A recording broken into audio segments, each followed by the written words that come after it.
Good evening and welcome to this edition of Inside Jefferson Football, your weekly look at the Jaguar football program. My name is Josh Powers. Coming up on this season premiere of Inside Jefferson Football, we'll talk to the head coach, Tim Carlson, about last week's opener against Chanhassen. We'll also preview the Jaguar home opener coming up against Apple Valley on Thursday night at Bloomington Stadium. And we'll also talk to a couple of the players in our player segment in Carter Hansen and Seth Krakow. But first, the head coach, Tim Carlson. Coach, this is weird to do this not in person, but I've got a little bit of the Jefferson man cave going. It's good to I see your see that. face. I hope you and your family are happy and healthy here in what is a strange year. Yeah, first of all, that's the first thing I noticed. I'm liking the man cave there, Josh. I'm very, very impressed. Yeah, I'm kind of getting sick of being in this room though, and being in front of my computer between distance learning and all the other stuff. Yeah, I'll be happy when this is done. But yeah, family's healthy, and it was nice. We even had a wedding this summer. My oldest son, Joe, who you've met, Joe, got married to a former one of my former golfers, Kelly Clares, who is now Kelly Carlson. So it's been a busy summer and a lot of fun too. Well, it's been such a incredible year between the pandemic and all the social racial injustice that's happening not only around the country but right here in the state of Minnesota. How have you navigated that with your team? What have those discussions and those messages involved, even before you knew that there was going to be a season this fall? Yeah, you know what? Our message during all times has really been the same when we look at each other as a team. Last early spring, late winter, our captains had chosen a saying. Each year we get T-shirts, and the captains choose a saying that goes on it. And our leadership team voted on it really this year, and it was "Devoted like brothers."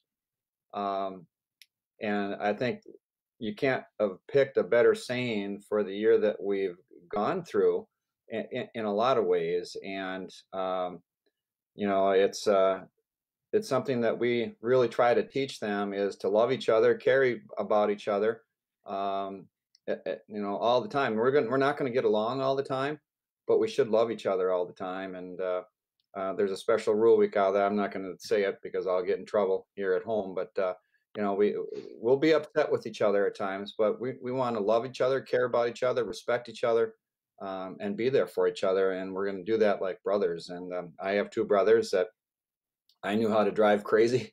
They know how to drive me crazy. But you know, you don't. If someone comes after my brother, I have their back, and that's what our team is like. When you found out that there was going to be a season, how did you and the team react, thinking, for a long time that a season wasn't happening in the fall anyway, and who knows if that was even going to happen in the spring? But when you found out it was going to be in the fall, limited as it was, what was the reaction from you and the team? You know, we started. You know, we were allowed 12 practices this fall, fall practices. So we started those. We were about halfway through those when I think the Tuesday before the season started is when we started to hear, okay, there may be a season. And with that, we just kind of put our fall plans into place, came up with scheduling. Um, Offensive coordinator Matt Smith started to put in a kind of a abbreviated installation schedule for our offense. Kyle Fearing on defense did the same. And we didn't have equipment. We were not allowed to have equipment this summer or fall. So we were kind of getting that schedule ready where we could get kids their gear and get going as fast as we can. Obviously, we were very excited. You know, we adjust with whatever event that happens. We're going to respond to it in a positive way. And, you know, we were looking forward to the spring. We were undefeated in the spring. Jefferson football has never lost a game in the spring. So we were kind of looking forward to keeping that rolling. But, you know, once they said in the fall, I think it's best for everybody. I truly do. There's going to be hiccups and bumps along the way. I get that. I know that a lot of teams are going through that. I just think it's better than what the spring might have to offer for the entire state. I mean, could you imagine up in Two Harbors playing a game in March or early April? That would be Hmm. unfair to them and those seniors there. So we're happy. We're happy to get rolling. And it follows for football. We'll talk about the Chanhassen game in a minute here, Coach. But talk to us about the makeup of your team this year. What by class maybe? What does that look like for you? You got newcomers. What is this? Albeit 6 game regular season, what do you guys look like for that? Yeah, I think we have a pretty good mix of juniors and seniors. We had been pretty young. We were pretty young last year in a couple of spots, playing some sophomores. Um, Now we'll have some sophomores play some special teams and spot here and there. But last year we relied heavily on those kids, and that's not always fair. I don't like doing that, but that's the way it was. They've grown into their spots a little bit more this year. So we're pretty balanced, almost 50-50, I think, juniors and seniors on the team. We have our 5 captains, all returning starters and so on, and you're going to meet 2 of them. Seth and Carter have played a lot of football for us. As you know, Roosevelt Cage is back. We did have to replace our receivers, Matt Thompson and Manny. And Pierce as a tight end. They're good football players, playing simple, and we had to Hmm. replace those young men. And we have some kids stepping up, doing a good job. And so yeah, we're pretty balanced. We feel good about where we're at. Chan was a good team. We'll get into that in a little bit, but we like where we're at. You mentioned Chanhassen, tough way to start out. One of the better opponents on your schedule right away in game number one. But I thought you guys did some good things. Roosevelt Cage went over 100 yards for you guys. You were able to throw through the air, got some explosive plays, almost 200 yards passing from Carter Hansen. So I know you want the defense to give up maybe some less points, but I thought all things considered, watching the game back on Huddle, you guys did some good things for a season opener. Yeah, it was a great start. Couldn't have asked for a better start. Mix of pass and run to go right down and score on them. Um, it was funny. The Chanhassen coach comes up to me before the game, and everything's a little odd, but he told me before and after that he really likes their team, and I knew they were going to be good. They had a lot of kids coming back from last year's team. So I knew they were going to be good, and that's just that's the way it is. And we want to play good teams, and there's you know they were. We gave up too many yards on the ground. A couple of big plays. We're so close on a couple of big plays. They make a long pass. I think their maybe the first drive of the game, uh, and a young man makes a great sideline catch on us. They score a touchdown. We're in pretty good shape. Again, coverage wise, but our whole defensive secondary is brand new. So they made the plays, we didn't, and we gave up the kickoff. And we've had this conversation, I think, every year about special teams that first week, and now special teams without 2-a-days, and you always kind of Yeah. worry. And yeah, we gave up the big play there, and but we battled. We scored 28 points, put up a lot of yards on a pretty good defense. And that's what they were going to planning on hanging their hat on. As I talked to their coach, they love their defense, and we did a good job there. Now we just have to do some things to get better ourselves defensively. Who are some of the newcomers that you're going to be counting on? We know some of the veterans, like we're going to talk to Seth and Carter here coming up, and obviously as well as Roosevelt. But who are some of the newcomers that are going to make an impact for you guys that fans are going to start seeing or watching at home here for their first game? Yeah, looking offensively, our backfield is back. We have Roosevelt, Seth, and Brock Edwards kind of carrying the load there. Aiden Bertrand will play a little bit there, offense and defense. Aiden's not big by stature, but big heart kid. If you remember Quentin Morris from a couple of years ago, he reminds me a lot of Q. Um, so he'll play a little bit of offense and a little bit of defense for us. Offensive line wise, we have a few new starters, excuse me. Drew Nelson at center. Isaac Schmidt and David Mahan are kind of battling out to see who can take that right tackle spot. Hui Long, who came in last year and played some for us, more because of injury. Hui was a sophomore last year, not real big kid, but he came in to do a good job, and he's starting at right guard for us. And then we go defensively. Like I said, our backfield is all new. We have Nick Kaposius at a corner. We have Josh Metzger and Nate Royer playing safety for us with Riley Reagan at another corner. Then our outside backers, Daniel Weber, Austin Krupp have played there. We have Isaac Freitag, the last starter from last year, but he's playing kind of all over the place. He had a really good game as well, both sides of the ball last week. So a good mix of starters and returning and some new guys coming back as well. Well, it'll be exciting to see those newcomers and the returners when you guys take the field at home on Thursday night, a little bit earlier than normal. Coming up here quick, Coach, we'll talk to you about that game against Apple Valley in our last segment, okay? Sounds good. The head coach, Tim Carlson, coming up after the break. It's our players segment with quarterback Carter Hansen, as well as Seth Krakow. That's when Inside Jefferson Football returns after this.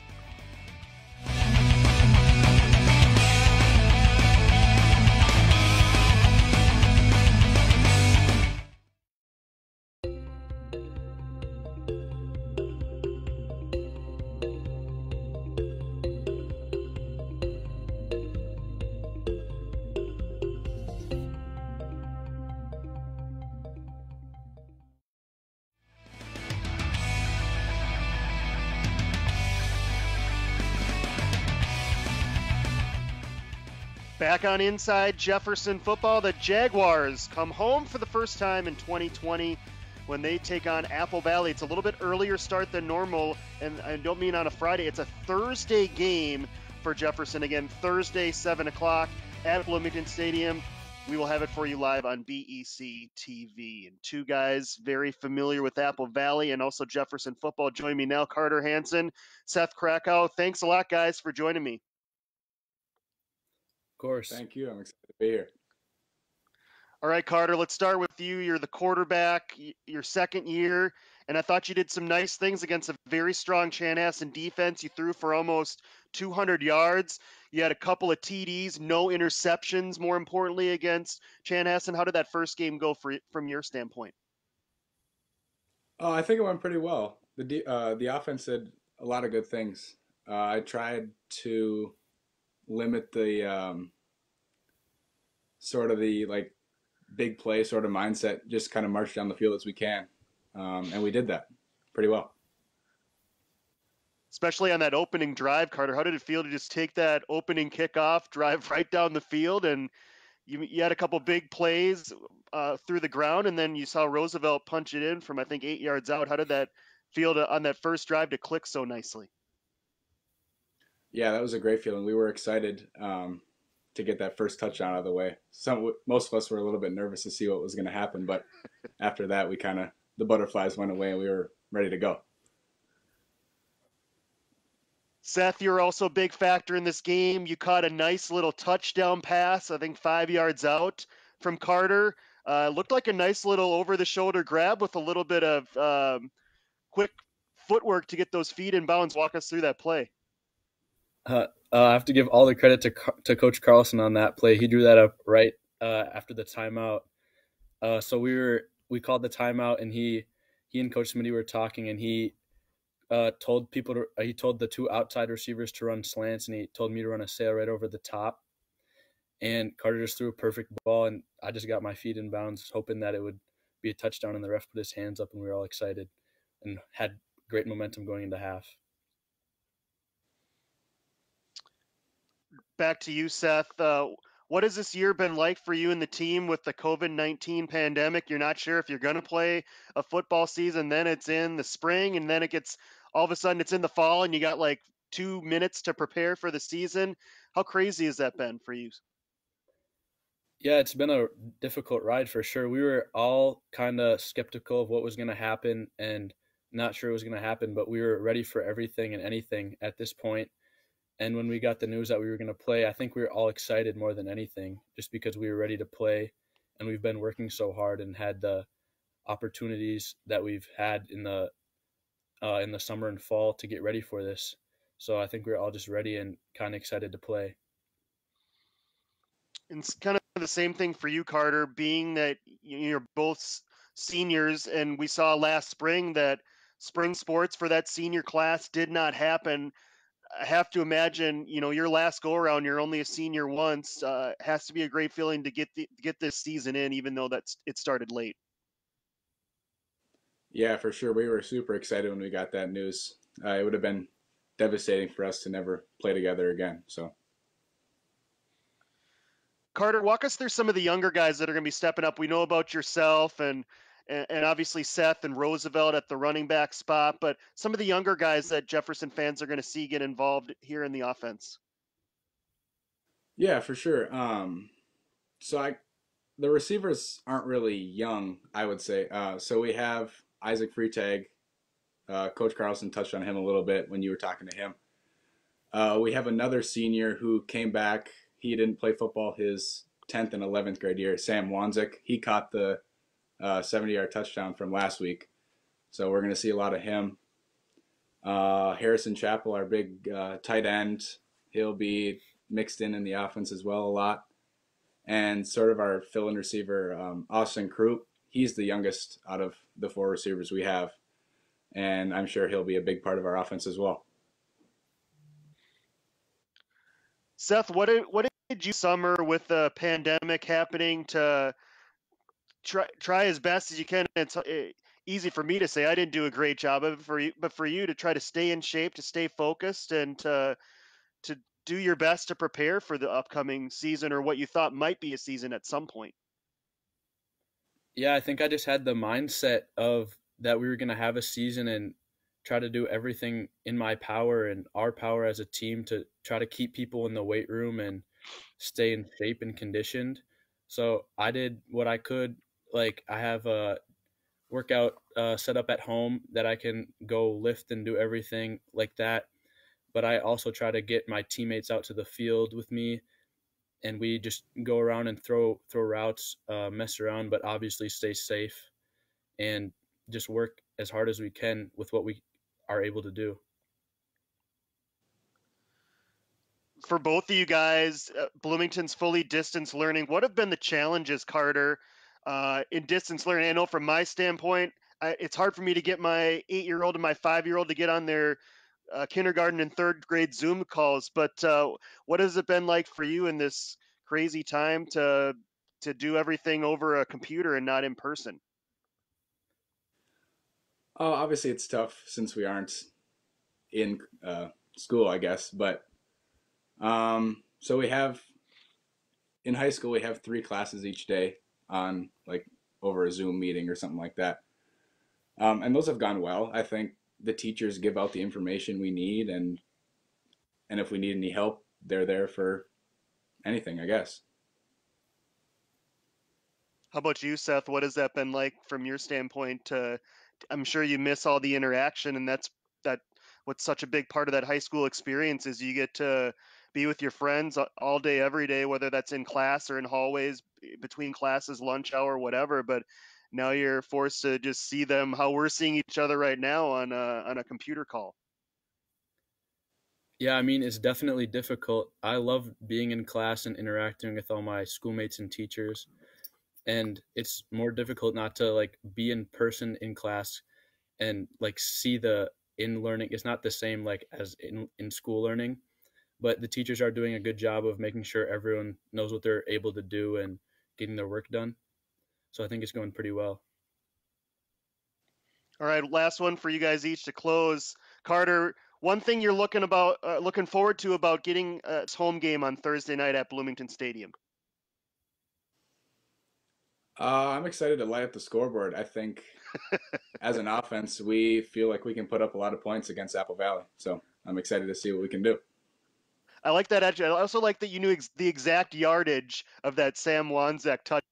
It was exactly 70 yards. Yeah, You were right on the money on that. How about you, Seth? I've What are you watched looking that forward highlight a to on couple Thursday times. night? Yeah, so I did too. Um, It was impressive.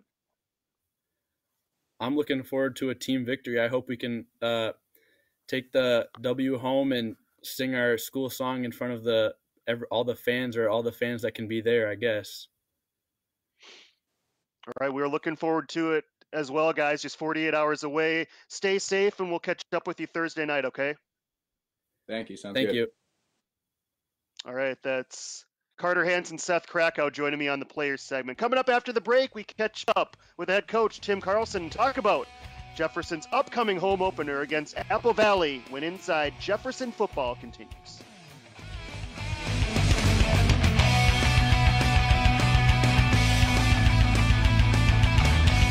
Why should young people care about the spread of coronavirus? Well, we know that people with underlying medical conditions over the age of 60 are at highest risk, but they've got to get it from somebody. So we're asking everyone to be selfless for others so that we can protect those who are most susceptible. Not going to bars, not going to restaurants. It all just means physical separation so that you have a space between you and others. For more information on how you can social distance, please go to coronavirus.gov.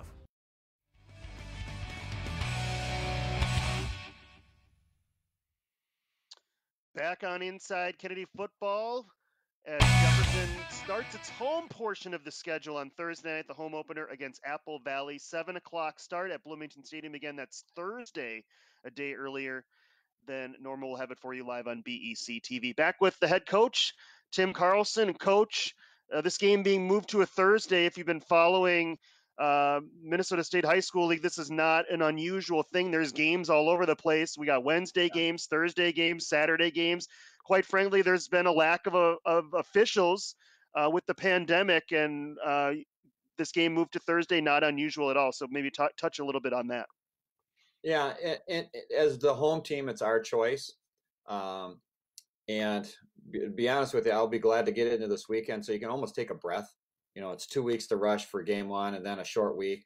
But it is our choice. And one of the reasons we did it, the main reason we did it, is when the season was canceled, people make plans. In fact, I'm supposed to be in Florida right now. My flight left at noon for Orlando earlier today. You missed it. I was not. I missed it. My wife and I missed that one. But so people made plans. And what we wanted to try to do is kind of reduce a lot of the conflicts that were going to happen Friday, really with people leaving and so on. So we moved it to a Thursday, more for convenience for a lot of reasons. And then we'll hopefully get back on track there. And, you know, as we talk about the pandemic, there was no two people more excited to have the salons open up than Seth and Carter. You can obviously see they go together. To wherever barber they go to, they go to the same one. Much like it looks like you and I go to the same one, Josh. But they're good kids and they're a lot of fun. Well, I actually shaved my head over the summer. Photos not available to be put up during this broadcast, but it has grown back in. I was a little bit fearful of that at the beginning, but it has started to grow back in anyway. So let's talk about Apple Valley a little bit, because it's a team that you guys had a dramatic win at their place last year, an overtime win by one. You guys go for two and get it in overtime. But it's an Apple Valley team that maybe has lost some of their top end talent last year, like a Tony Anger, players like that. So in their first game did not go that well for them against Hopkins, losing 34-0. But what do you expect from the Eagles coming in on Thursday? Well, first of all, they are big. I don't know how much you've been able to see on Hello, but they are monstrous. They might be the biggest team we've played in a long time. We've played some big teams, but they're not as fast or as athletic as a Chanhassen or a Chaska was last year. So as far as what we expect from them defensively, they have some good athletes. Defensively, they play a soft cover 4 shell. And they'll blitz somebody just about every play. So they want to be aggressive up front. On offense, we expect them to do much what they've done the last couple of years with us, and we'll see some unbalanced. We'll see some of the Wildcat stuff, and they want to go north and south on us and get 3 yards at a time or 4 yards at a time, and we know that. Doesn't mean we can't. We have to be ready for the pass, especially with an inexperienced secondary. We get that, but we know they're going to want to go north and south on us, and they have some big horses, and we have to get off of blocks, and we have to tackle really well. A lot lower than we did against Chanhassen. We asked Kedrick Williams this on Inside Kennedy Football, but that week 1 to week 2 improvement, we talk about it really every fall, and now you get less time to prepare, as you mentioned, this game on a Thursday, and you didn't have as much time in the preseason. So, do you expect a jump up from week 1 to week 2? Maybe you're hoping for a jump, but if you do, what are some of those areas that you're looking to improve on the most coming up here on Thursday? Well, the thing we heard most from the kids, especially a lot of the inexperienced kids, the juniors, and like Seth mentioned, having Sam Wanzak back playing. By the way, and I forgot to mention Sam earlier, and I think back to that 70-yard catch, I was ready to get out and push Sam. He's running out of a little gas there, but the biggest thing for us is that was the speed. The kids are going, wow, this is fast. And that you can't replicate in practice. You just can't. And that's what those 4-way scrimmages are really for. So yeah, we expect a good jump. You know, it's never as high as, you know, we don't see the improvement as much as we'd like to as coaches, but we're going to get better from week 1 to week 2. And you can see that in the confidence in a lot of the players in practice this week, especially in our secondary. These guys are like, okay, I get this now. We know a little bit more of what to expect. But I think the speed of the game was the biggest surprise for him. Let's go off football topic a little bit. As a teacher, Tim, what has this whole thing been like from your perspective? Your Bloomington's school district that's fully distance learning. I can't get my kids to get on their calls on time, whether it's my kindergartner or even grader. But what has it been like teaching from a computer when you've been used to obviously not doing that for as long as you've been teaching? Well, I'll give Superintendent Fujitaki a second to get off, you know, to stop watching the show for a little bit. I don't want to get in it. You're trying to get me in trouble here now, Josh. I hate it. I mean, I'll be honest with you, and you know me, I say what I feel, and probably too much so. I did not get into teaching to do this. I'm not a big computer. I watch my film on the computer, and that's about what as much as I like to do. As a teacher, it hurts me to see as kids just do nothing through this. I think we have a large number of kids that are hurting out there. I truly do. Not just at Jefferson, but I think across the country, the state and the country. I think stress, anxiety, depression are all things on the rise. And again, for me personally, I don't like this. I got into teaching because I love being with kids and working with kids on a one-to-one basis. You know, right now I look at a screen, I see a picture of something. I don't even see a lot of their faces. So that's tough. It's tough on teachers. It's tough on kids. But we make the best of what we can do. Okay, this is the event that's happened, and we have to respond in a positive way and make the best out of this for a good outcome. So we keep reaching out to those kids that are struggling, and you know, in the end, we'll all come through together, and hopefully, you know, we'll have stories to tell our kids about and grandkids about down the road. But yeah, I can't wait to be back in the classroom. Well, we get a little sense of normalcy, Coach, because we'll be able to see the Jaguars come out onto Bloomington Stadium on Thursday night and face Apple Valley, and I can't wait for it. Oh, me either. That'll be fun. It'll be fun. We'll miss those kids in the stands, but it'll be fun to be back in the old stadium. All right, Coach. Appreciate the time. Stay safe, and we'll see you on Thursday night, okay? Sounds good, Josh. Thank you very much.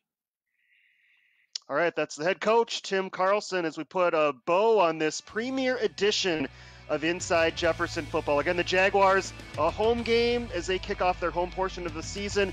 Thursday night, 7 o'clock against Apple Valley. We'll have it for you live on BEC-TV.